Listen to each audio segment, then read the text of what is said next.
to the Weird Warriors podcast. On this podcast, we'll be focusing on the Weird War Tales comic book series published by DC Comics from 1971 to 1983. I am Max. Yes, he is. And I am Rich. Right on. And on this episode, we're going to be going on a special mission, a redeployment, as it were, taking a look at Weird War Tales number 2. But from what year, Rich? 1997. That's right. So, without any further ado, we're going to have Rich get to the retroactive history section of the podcast. Yes. We all use countless phrases over the course of the day that we don't know the origins of. We don't even think about it.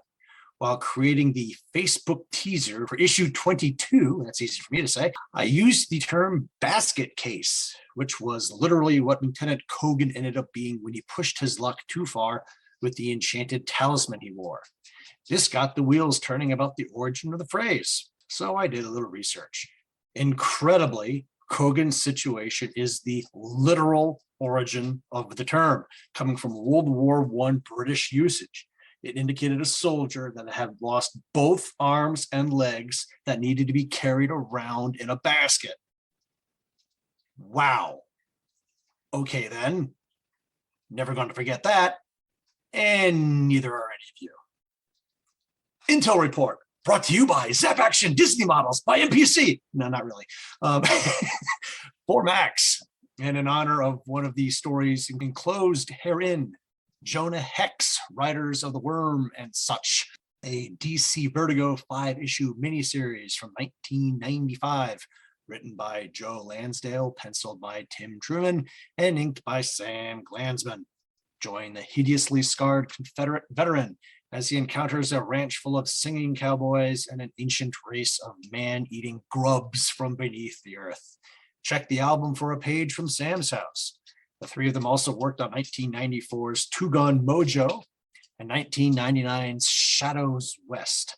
All are phenomenal reads that got me initially into the character. I swear, a Jonah Hex special mission will happen at some point. Title details, as put out last time. This title belongs to the DC Vertigo imprint from 1997, and so there's adult language and graphic scenes, especially in the last story here. This is issue number 2 of a 4-issue run, plus 2 one-shots bringing up the rear at some point. Right on. Well, before we dive fully into what's in store for us here on this special mission, we'll take a short podcast promo break, and when we get back, it's on for real. It's so good to be on a break from my hectic work schedule. To be free of, well, okay, I like to help my clients, but it's so nice to just get out of the office and stretch my legs and go for a walk around the city. What a beautiful day. It's lovely. Oh, excuse me, mate. Have you got any DC events? Have you got any Invasion? Have you got any Genesis? I'm very sorry. Wait, Paul? Oh. Paul, is that you? Oh, Dr. Herf and thing. Oh, hello. My gosh! Paul, what has happened to you? Why are you in this gutter here? I may have had a bit of a relapse and got back on the DC events a bit too hard. Multiple expletives in whatever European country I come from. Good Lord, this means one thing. We have to get you back in the office for more DC OCD. Oh, excellent. Yes, DC OCD is back, looking at every single DC event from where we dropped off last time. I don't know where that was, but we're continuing, moving on into the recent years of DC events. So look for it on the Waiting for Doom feed, wherever you see good podcasts and ours. Just when I thought I was out, he drags me back in. Hoo-ha!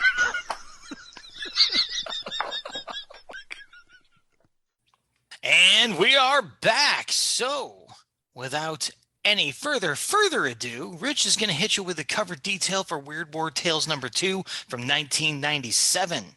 Price, $2.50. Art by Michael William Kaluta. The red Weird War Tales logo that Max despises is in the upper right corner. Under a partly cloudy sky, a ground crewman stands on an oil drum and works on the nose art of the B-24J Liberator Dragonfly. The green dragon's red tooth-filled mouth opens around the bombardier's position in the nose, and the eye is coyly placed over a small fuselage window. Coming over the top of the fuselage from the far side, a mechanical creature made of aircraft parts peers at the crewman. Is it curiosity or hostility? You decide. Cover date, July 1997, on sale May 21st, 1997. Killjoy, abso-freaking-lutely none. Diving right into the CNC. Kaluta should be put in prison for murder. He absolutely killed this cover. No lie. This is top 10 of all time for me. I'd hang this on my wall and my wife would be okay with it. The detail work is astounding. Dings in the fuel drum the ground crewman is standing on. Rivets in the fuselage. Ventilation holes in the machine gun barrels. The hand-built elevated cart the paints are kept on. And then there's the material the mechanical creature is made of. An MO feed belt for a neck, a propeller for wings, flight goggles for eyes, a nose wheel for a chin, twin 50 caliber machine guns as a stinger, and I don't know what the yellow oxygen tanks are for. I've mentioned the great uncle of mine that flew B-17s during the war. He had a chance to fly B-24s on ferry runs after the war and hated them. They were flying dump trucks in comparison. A joke at the time was the B-24 was the crate the B-17 came in.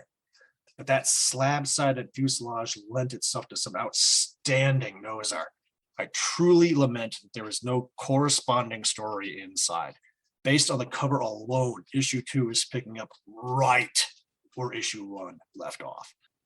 Yeah, Kaluta is an artist, and this cover makes it easy to see why.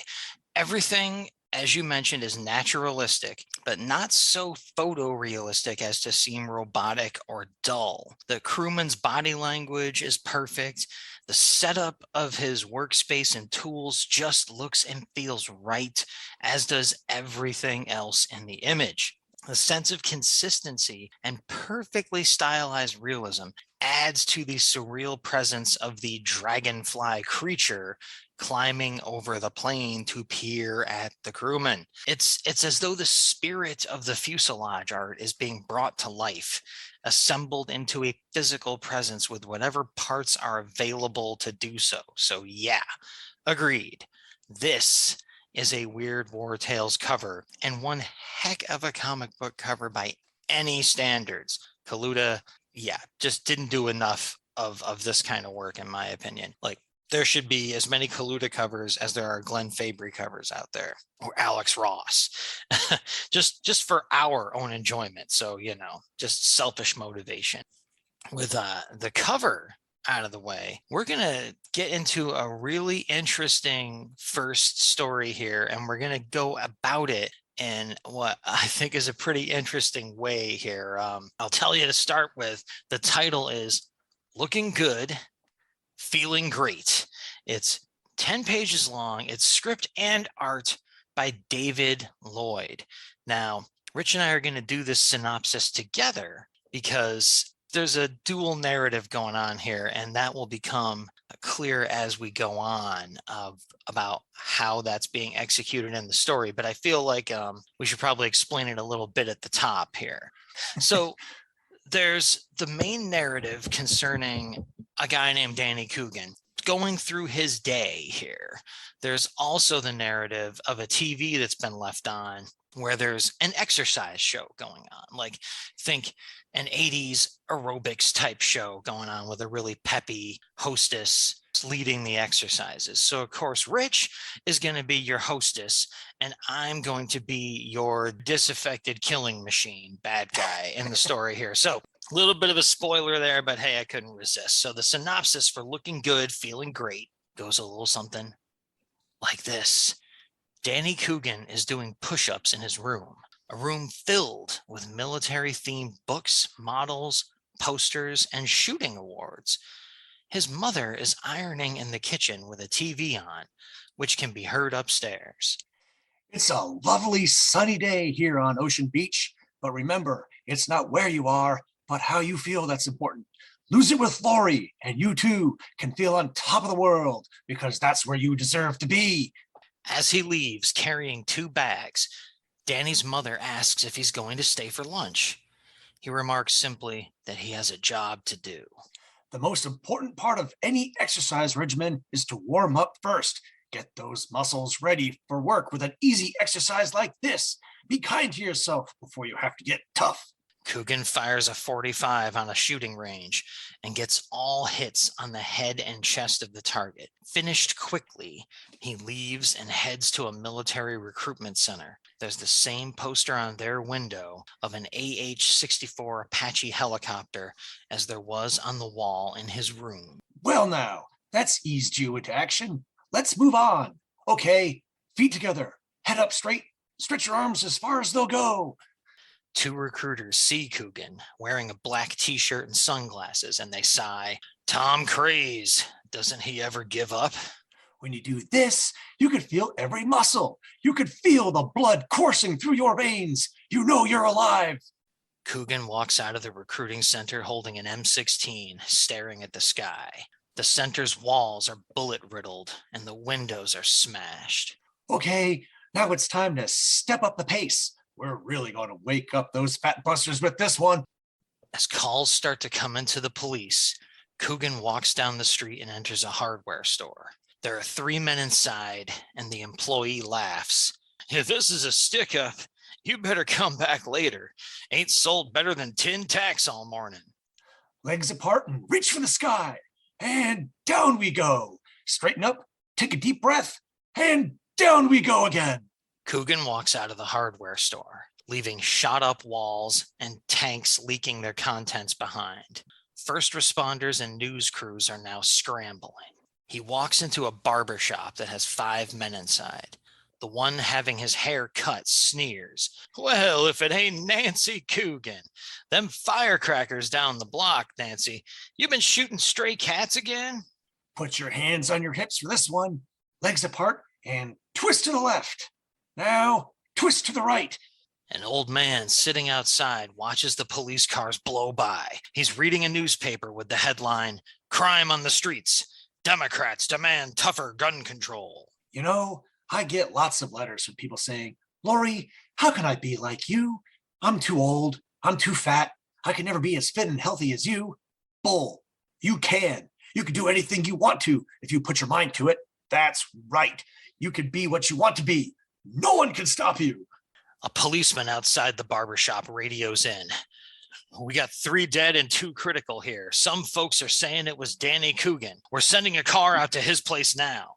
Of course, you have to make sacrifices. You have to cut out all those little things you know are bad for you. Coogan returns home. His mother had made flapjacks for him, knowing he'd want some later. "Why? Why did you do that?" He raises his .45 and shoots her from behind. The muzzle flash turns into a blazing desert sun.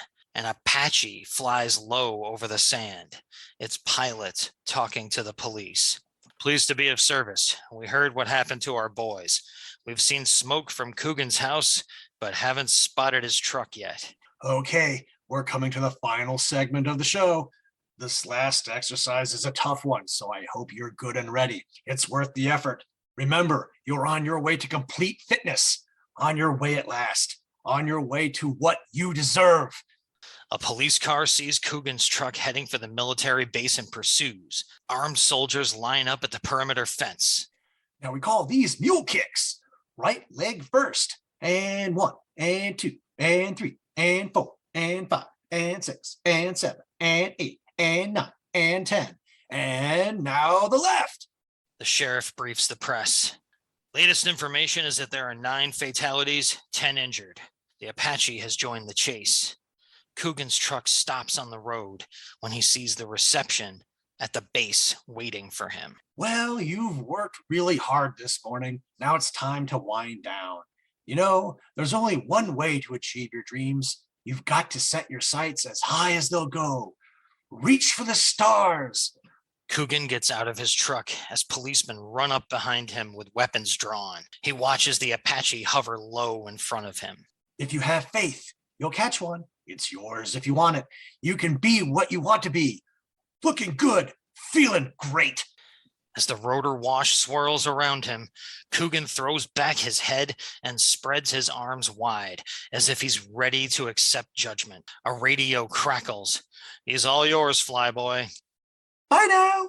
All right, there you have it. End scene and first story. Rich has a little bit of killjoy here. Yeah, unless Coogan was blazing away at the helicopter, there's no way the crew would be given the green light to blow him away. We all know he'd be taken into custody by the cops that are right there and be given his day in court. I also think the cops are a little too close behind him for the gunship to shoot safely. Yeah, you want the Apache to dust him. I think a lot of us are secretly upset when these mass shooters are taken alive, but that's not how we do things here.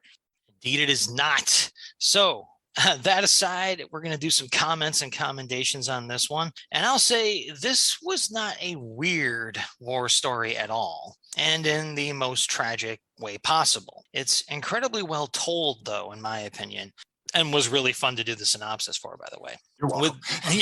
That was a great idea. It was Rich's idea, people. With the entire creative team working in perfect sync with each other, the juxtaposing of the positive self-actualization chatter of the exercise class with the violent downward spiral of Danny Coogan works wonderfully to contrast the "you can do whatever you put your mind to" attitude of the media and pop culture with the precarious mental health issues exacerbated by those who fail to achieve that one thing they've been reaching for. So 1997 was a long time ago, but this story could be happening right now and every day coming up this week and for the rest of the decade. Page 5, panel 3, the newspaper reads, "Democrats demand tougher gun control." It's now 25 years later, and gun violence in this country has only gotten much worse. Sticking to the work presented on the pages here, I found it remarkable that at no point is any person actually shown on panel getting shot. To me, that symbolized how empty the actions were for Coogan. Like how he isn't even feeling what he's doing, as if to him, it's not even happening. It's not working for him. The problem he has isn't going away. I also like the contrast not just between the exercise class's narration and Coogan's actions, but the stark difference in color palette and body language and facial expressions of the aerobicizers and the grim, sarcastic, mocking, and panicked figures in the darkly shaded tones of Coogan's world. I found this to be a powerful story, if not weird at all, and again, in the worst way possible. Yeah, it took me a while to figure out how I wanted to portray the story and not make it confusing. I personally think this worked like a dream. Unfortunately, as you said, this is as timely a story as any we've covered throughout the course of the show. When I was in school, we only had fire drills. Now we have active shooter drills as well. The only news story in my life that infuriated me as much as 9/11 was the massacre at the elementary school at Sandy Hook. And it's gotten to the point where you start wondering when the next mass casualty event is going to happen. Sandy Hook happened when I was on my domestic deployment. My base was relatively nearby, and we had to call our alpha roster or alert roster to make sure no one in the unit was affected. Can't believe that's approaching 10 years. Hell ain't half hot enough for that guy. Anyway, I liked the poster tie-in between Coogan's room and the recruiter's office, and the fact that it was an Apache that smoked him. My favorite panels are page 2, panel 3. The horizontal lines surrounding the 45 Coogan is firing helps portray the action. And the aforementioned panels 3 through 6 of the muzzle flash / desert sun fade in on page 6. Lloyd's art also reminds me of the stylings of Klaus Janson in several spots. Yeah, I gotta say, I didn't think of that comparison until I read your part in the script, and I'm not really familiar with David Lloyd at all. It's not a name that jumps out at me, and of course, I didn't look him up yet, but this was an incredibly well done execution of the comic book medium. So damn good. So Considering what our next full-length story will be, I'm also going to do the synopsis for the little 3-pager that comes after that really fun to at least to read here on the podcast for you story. This next story is a 3-pager, as I said, called Mightier, with script and art by Peter Cooper. So it's another solo act. And the synopsis is as follows. This is a completely silent story done in what appears to be colored pencils as far as the art style goes. A hand holding a fountain pen signs a declaration of war. In the second panel, the pen turns into a missile. In the next 2 panels, the hand vanishes and the document turns into a city into which the missile screams. And nuclear detonation is the centerpiece on page 2, with lightning bolts coming out of the cloud, forming panels that show people dying in the blast. The city is flattened on the bottom half of the page. On page 3, our finale here, the city burns and the viewer zooms in on black and white panels of a dying mother and child reaching for each other. Blood trickles from the child's head onto another colored panel, forming the ink of the president's fountain pen as he signs a declaration of war and hands it to his staff. So if you were following that, you can tell there was no killjoy necessary. So I'm going to let Rich kick off the CNC. The layouts of this story are truly eye-catching. The top 4 panels on page 1 form the path of the plunging missile into the city on panel 5. And the blood on the black and white panels on page 3 reminds me of the little girl in the red dress in Schindler's List. That was from 1993. The more I looked at the details, the more I liked it. This was solid. Heck yeah. Here we have yet another unfortunately timeless tale. Timely even, considering that we're recording this during Russia's horrific invasion of Ukraine in 2022. The nuclear missile in this 3-pager may be seen as more a symbol of the Cold War era, but they're still out there, these missiles, and they could still be sent out to blow us all to kingdom come with the stroke of a pen, push of a button, opening of a football suitcase, or what have you. Have a nice day, folks.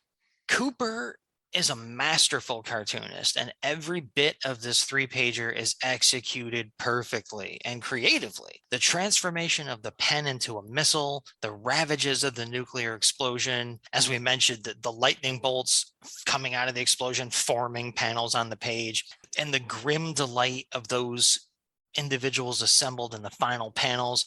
It's just a masterclass in how to do comic book cartooning, and a message that tells us to make war no more, indeed. And so, with 2 powerful stories out of the way, Rich is going to take you to the final story in the issue, which is, it just steals the show from even those first 2. Spoiler alert. So here you go. The Elopement, 7 pages. Script by Joe Lansdale. Art by the immortal Sam Glanzman. Yes. Bill Instein is a captured Union soldier who is shoved into the crowded compound of the Confederate prison camp at Andersonville, Georgia. As he gazes at the stream that flows through the camp, he's warned not to drink it by another captive, Carl Fuller. It's full of disease. Reb officers use it as a latrine. Use rainwater or go thirsty is the advice. As Carl shows Bill around, he points out a hut at the top of a small knoll with 4 prisoners outside of it. One of the prisoners is bald-headed and shirtless and towers over the other 3. Them's the do as they please. They ain't on no one's side except their own. They take from the rest of us if we don't stop them. Carl brings Bill to his encampment and invites him to set up his stuff nearby. 2 of Carl's friends, Drayton Smith and Jack Slater, warn Bill about leaving the rations he brought with him in sight. If and we was the do-as-you-pleases, we'd swoop down your head like a chicken on a sparrow. You don't want to wake up dead. Best keep that stuff stashed. Bill shares his rations with the other 3, and they make a pact. All for one, and one for all if the do-as-you-pleases came around. But hunger, thirst, and loneliness are constant companions. When asked one night, Bill reveals he was a watchsmith and that he made clockwork toys. There's something about watches and time, some kind of power in them. 1 month later, A windstorm blows Bill's tent away. Carl calls out for him to take cover in his tent, but soon that tent is also blown away. The two of them tumble into a hidden tunnel, and Carl's jacket is torn off. Bill is shocked to discover that Carl's a woman. I wanted excitement. I cut my hair, called myself Carl, and enlisted as a drummer boy. No one knows but you, and now you know about the tunnel. The three of them had been digging the tunnel, and in a couple of months, they'll reach the woods. Bill promises to keep her secret safe. If the camp knew there was a woman inside. As they repair their tents, Carl confesses her real name is Carol and asks Bill if he wants in on the tunnel.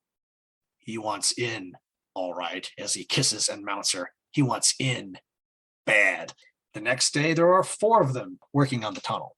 And after the others leave, the 2 of them are intimate again. Carol gives Bill a small glass bottle she'd been wearing around her neck by a cord ever since he'd known her. She'd wished upon a star months ago and had wished her soul into the bottle. It made her feel free of the camp, and as a gesture of love, she gives her soul to him. After they escape, they'll get back north and marry, open a Clockwork shop, and have lots of babies. That afternoon, as they cook a rat over the fire for dinner, Bill pulls out his ration bag that still has some food in it. Carol tries to warn him, but the do-as-we-pleases see it. They come over to steal the rations and mercilessly tear through the 4. Bill is stunned by a club to the head as Drayton and Jack die under the pummeling they receive.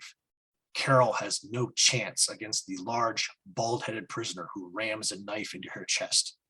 Sure was a nice dream, Carol whispers as she dies. The renegades leave with the rations and the rat. Bill buries the 3 of them that night and vows revenge. For a month, he slaves on the machine of their vengeance as his health disintegrates.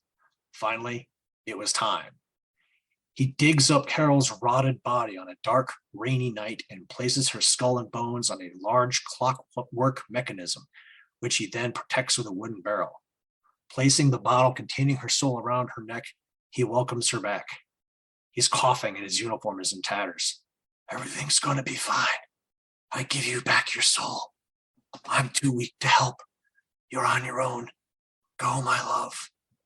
Under a full moon, Carol walks across the camp, carrying a pitchfork and an improvised staff covered with sharp blades. Inside the hut, something makes Baldy stir in his bed. Too late.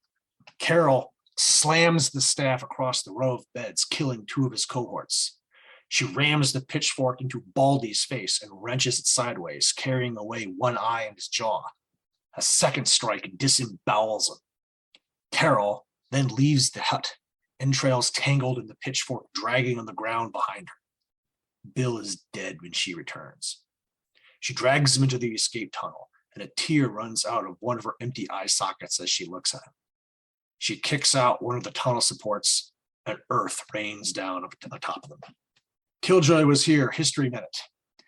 The graveyard at Andersonville was outside the prison compound, so I don't know how Bill would have been able to dig Carol up.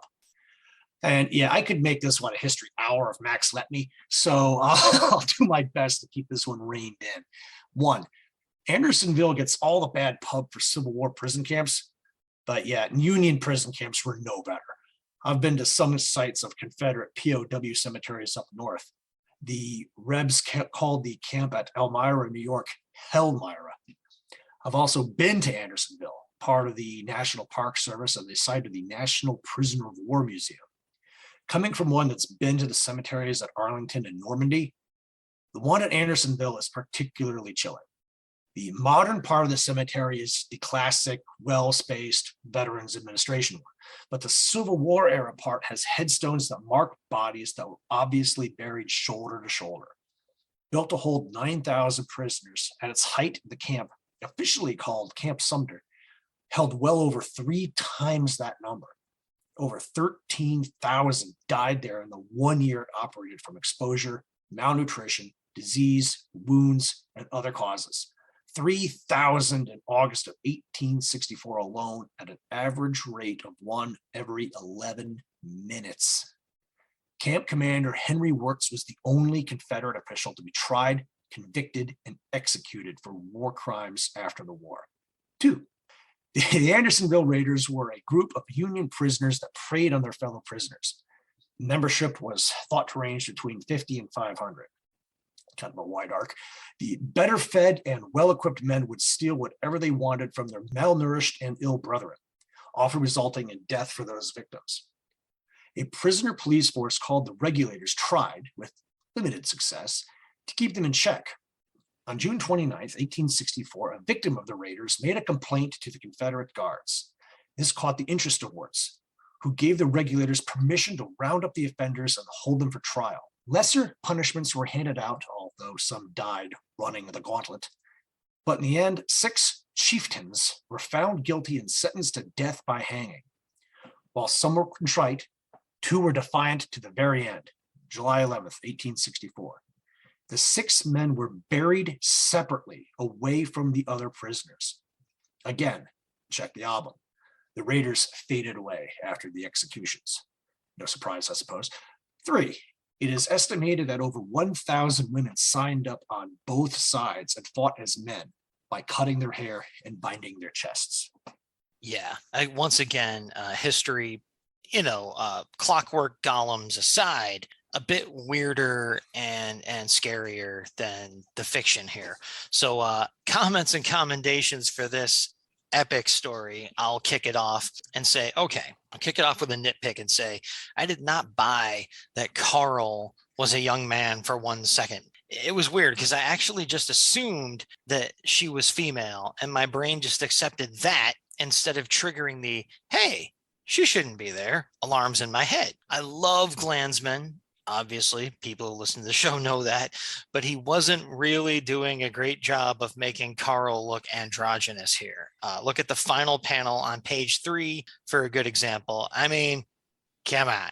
It made the reveal an even stranger moment to me than it was supposed to be, as my mind then did a retrospective reconstruction of that part of the narrative in real time. So that aside, the rest of the story elements were, of course, fan-freaking-tastic. Lansdale's writing is as brutal and grim as one would expect, and Glanzman's illustration and storytelling talents are on full display on these pages. Man never held back.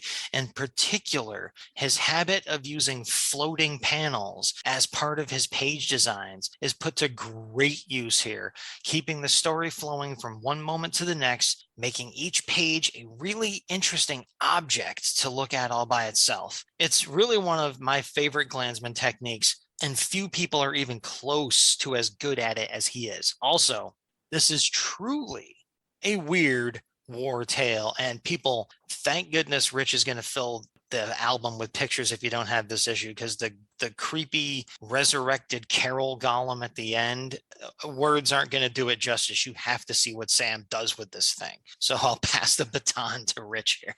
Yeah, I mean, I've been wanting to do this one ever since I saw the concept art at Sam's house last year. Photos in the album. Lansdale could have written a story where Jonah Hex is visiting this camp, right? The panel layouts throughout are great. Smaller ones blending into larger ones to tell the story. Page 5, panel 6, the detail of the prison compound, the smoke rising from dozens of fires. Page 8, panel 4, the crazed look on Bill's face as he builds the machine. And panel 6 and 7, the shading and vertical lines representing rain as Bill digs Carol up. 3 thumbs up. Sam was a master. Yeah, like I said, as powerful as those first 2 stories were, and I give them very high marks, this one just, it's incredible to read. It's a beauty to behold. It's disturbing as all get out. So we end on a really high note story-wise here. So let's see how we do with the advertisements in this issue. Such as they are. Remember the ad thin issue I mentioned last time? Well, it still is. And the 2 ads we picked last time are still in it. Nothing at all cries out to me. So I'll just peruse the upcoming comics list for this month, May 1997. Garth Ennis is well represented with Pride and Joy, number 1 of 4. Preacher, number 27. Unknown Soldier, number 4 of 4, and coming next month, Preacher Special, The Good Old Boys. Needless to say, I have them all.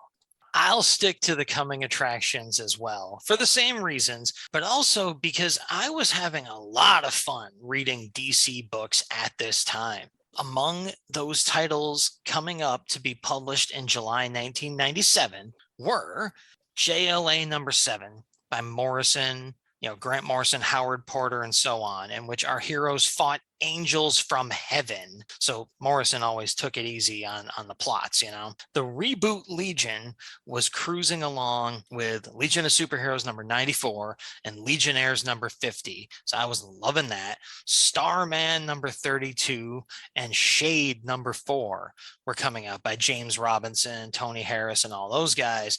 Incredibly good spin-off series from the otherwise not so great 0 Hour event, just like the reboot Legion, along with Superboy number 41 and Sovereign 7 number 24. DC snags X-Men mastermind Chris Claremont away from Marvel Comics. This was sure to be the title to watch in the 90s, right?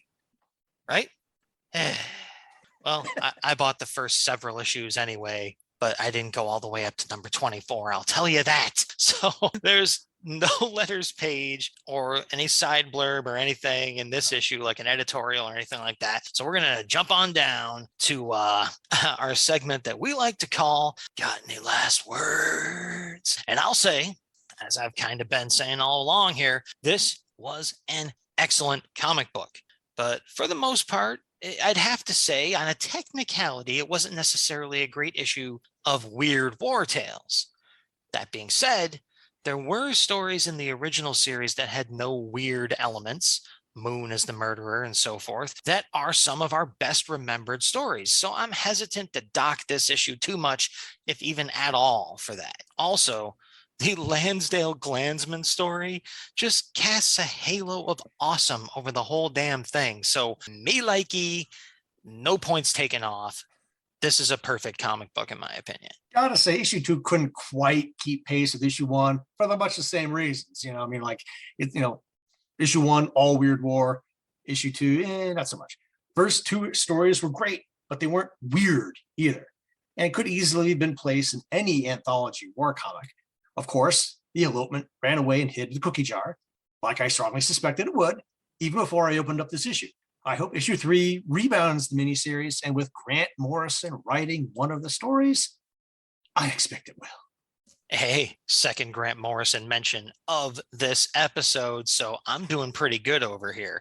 I am one of those people. I am a huge Grant Morrison fan, so you guys have probably already figured that out. So the issue is done. Now we're going to step out of 1997 and into 2022, but from a little bit ago. So like our mascot, the time traveling rat, we're jumping around a bit here to the Dead Letter Office. And this is where we talk about social media likes and shares and stuff like that. And this time we're focusing on episode 25 of the show, which covered Weird War Tales number 22. And at the top, I'm going to remind you all of the Weird Warriors podcast PX on redbubble.com. That's redbubble.com. Search for Weird Warriors podcast, and you'll find our awesome logo created by Bill Walko of the Hero Business. And you can put that logo on anything you damn well please. And then you can enjoy it, and you can feel superior to others who have not done so, which would be everybody so far on this planet but Rich and I. So redbubble.com, Weird Warriors podcast. Go get some stuff. All right. And believe me, people, if we make any money, it's going to go to the upcoming server fees for the year to store all this incredible content that you're enjoying every other week or so. So over on Twitter, where we are at Weird War Pod, and I am at Max Reads Comics over there. We got likes and stuff like that, and little hearts or whatever they call them on Twitter from Darren Murphy, Gavin Rizza, FP Glasgow, the Earth 2 Podcast, Chris at BTO and Bat Books, Prairie Justice, a Greg Sanders vigilante podcast from our buddy Ranger Gord, Wayne Burrows, Jeremy Floyd, The Telltale Mind, Comics in the Golden Age, Dave Steele from the Earth 2 podcast, Doc Strange, Mr. Billy Delicious, the Checkered Pass podcast. Shout out to the Checkered Chums at Go Check Pod. Generation Hicks, Mr. Paul Hicks of the Waiting for Doom podcast, and Dial F for Flanger, which Rich might be familiar with, having been on. Just a little bit.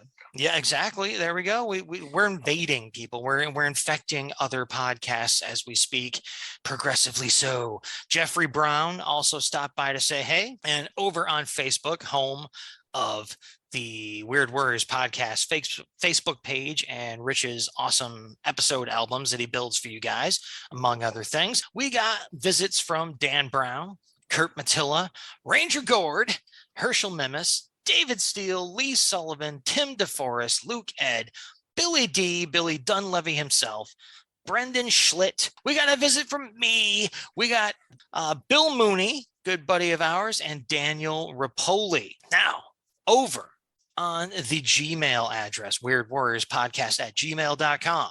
We got emails from Mike Stewart of the Save for Half podcast, who weighed in on the subject of how we should cover the APO Weird War Tales letters pages. And he let us know that he and the Save for Half gang will be playing our promo on episode 40 of their show, which at the time of this recording, I had just listened to. It's a great show anyway, made even better by the presence of our new promo. I mean, what wouldn't be? Jason Zeller and Billy D also wrote in to tell us what they thought of Weird War Tales number 2. It was very much appreciated. And if you want to hear back from us in a more detailed fashion, write in, because I respond to every one of these emails. And one of these days, I'm going to figure out how to get Rich to do it too. So we'll keep you updated on that process, people. So Rich is going to tell you about some Apple Podcast / iTunes reviews here. We got another 5-star review, people. That makes 2 reviews entirely. About 73. Bronze Age DC anthology goodness. This is an excellent deep dive into a classic DC Comics anthology book that, as well as examining the stories, also gives real-world military context. The host's genuine enthusiasm shines through. Strong recommend for fans of Bronze Age comics and for fans of the old war comics. Thank you very much. Yeah, I say thank you too. And because that is spelled David with a DAVAD 73, I suspect this is our buddy David Steele of the Earth 2 podcast. So tip of the cap to those guys over and over across the pond there, giving us some 5-star love. And I got to remember to do that for them too, because the Earth 2 podcast is a huge favorite of mine. And at some point, Rich and I will be appearing on that in a little cameo where they're doing a kind of a special episode, like a radio show read of an old Batman comic. I'll keep y'all updated on Twitter as to when I hear that's finally coming together. COVID kind of interrupted the group recording over there. So with all that out of the way, we're going to have Rich come in and hit you with the teaser for the next episode. Weird War Tales number 26. Because, could it be Satan? Horribly egregious ad placement. Orlando's Glanzman gaffe. What else do you have to do? Mow the lawn? Bah! Have the kid do it. Yeah, indeed. I can't wait. I can't wait for that, man. Like this, a Glanzman gaffe. I have to find out what it is. So this, good people, has been a special mission on the Weird Warriors podcast. We are the Weird Warriors. We are the Batlin Bros. I am Max. He is Rich. We are once again the Weird Warriors, and we promise to make war No more.